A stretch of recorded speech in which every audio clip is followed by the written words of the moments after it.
forward to see where are you buying? Are you buying the right place where there's demand traction? And more important, is there a moat there? If you have a moat, I think you are fine for investing it.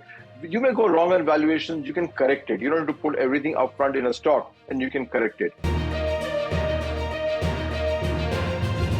Smartphone बनाने के लिए इस्तेमाल होने वाले electronic components पर आयात शुल्क कम न करने की मांग कर रहे ग्लोबल ट्रेड रिसर्च इनिशिएटिव यानी कि GTRI ने सोमवार को एक रिपोर्ट में कहा है कि उनका कहना है कि वर्तमान शुल्क संरचना पहले ही सफल साबित हुई है और उसमें बदलाव करने से स्थानीय निर्माण पर नुकसान हो सकता है। इस रिपोर्ट के बारे में आज हम आपको विस्तार से बताएंगे। नमस्कार, आप देख रहे हैं GTRI की रिपोर्ट के अनुसार वर्तमान दरों को बरकरार रखना भारत के बढ़ते स्मार्टफोन बाजार में उद्योग के विकास और दीर्घकालिक विकास का संतुलन बनाए रखने में मदद करेगा। रिपोर्ट में कहा गया है कि भारत में स्मार्टफोन के लिए आयातित पार्ट्स पर वर्तमान में 7.5% से 10% तक का शुल्क लगता है। बजट में इन टैक्स को बरकरार रखना चाहिए। बजट में स्मार्टफोन बनाने के लिए इस्तेमाल होने वाले पार्ट्स पर आयात शुल्क कम नहीं करना चाहिए। रिपोर्ट में ये भी कहा गया है कि वर्तमान शुल्क दर निर्यात के लिए बनाए गए उत्पादों के लिए शुल्क मुक्त आयात का समर्थन करती है। आपको बता दें कि बजट को 1 फरवरी को पेश किया जाना है।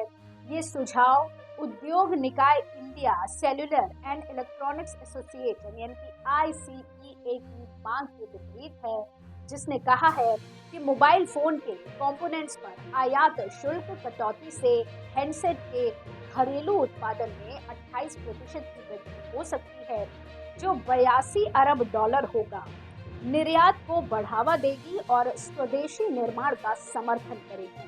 थिंक टैंक ने कहा है कि भारतीय निर्माताओं को भारत में बेचे गए स्मार्टफोन पर शुल्क देना होगा, लेकिन निर्यात को ऐसे शुल्क से मुक्त करना चाहिए। GTRI के सह संस्थापक अजय श्रीवास्तव ने कहा, फर्म इलेक्ट्रॉनिक आइटम बनाने और निर्यात बनाने के लिए आवश्यक इनपुट या कैपिटल गुड्स शुल्क मुक्त आयात कर सकते हैं। इसे advance authorisation export promotion capital goods और स्पेशल इकोनॉमिक जोन SEZ या 100% एक्सपोर्ट ओरिएंटेड जोन आगे की बात करें। उन्होंने कहा कि SEZ में स्थित फर्म को आयातित पार्ट्स पर शुल्क नहीं देना पड़ता है और वे बड़ी मात्रा में निर्यात कर सकते हैं। उन्होंने उदाहरण दिया कि एप्पल भारत में स्मार्टफोन बनाने के लिए फॉक्सकॉन और विस्ट्रॉन जैसे कॉन्ट्रैक्ट मैन्युफैक्चरर्स के साथ सहयोग करता है, जो दोनों ही भारत में SEZ में स्थित है। श्रीवास्तव ने यह भी कहा कि शुल्क हटाने से ऐसी सतह असेंबली प्लांट का उदय हो सकता है जो आयातित पार्ट्स पर निर्भर होंगे और स्थानीय अर्थव्यवस्था में कम योगदान करेंगे।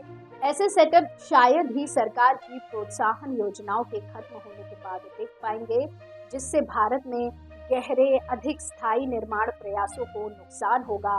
भारत में बनाए गए स्मार्टफोन की बिल ऑफ मटेरियल वैल्यू में 90% तक के आयातित कंपोनेंट्स और सब असेंबली का हिस्सा होता है। उन्होंने कहा, इलेक्ट्रॉनिक कंपोनेंट्स के आयात बिल में $24.4 अरब से $30.7 अरब यानी कि 25.5% की वृद्धि का संकेत ये देता है कि स्थानीय निर्माण में आयातित कंपोनेंट्स का अधिक उपयोग हो रहा है।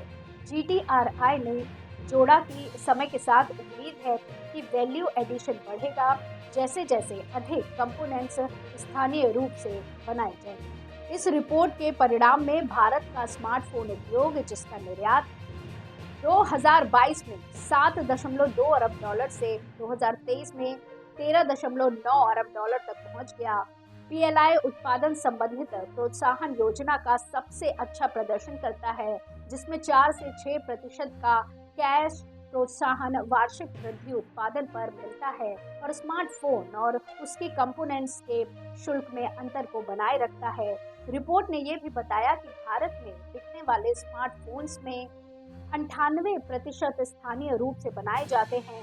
ये चतुर नीति हस्तक्षेपों की सफलता को दर्शाता है, जिनमें PLI प्रोत्साहन शामिल है, जो एक स्थिर स्वच्छ ऊर्जा भविष्य के लिए नाभिकीय संलयन को शक्ति देने में मदद कर सकते हैं।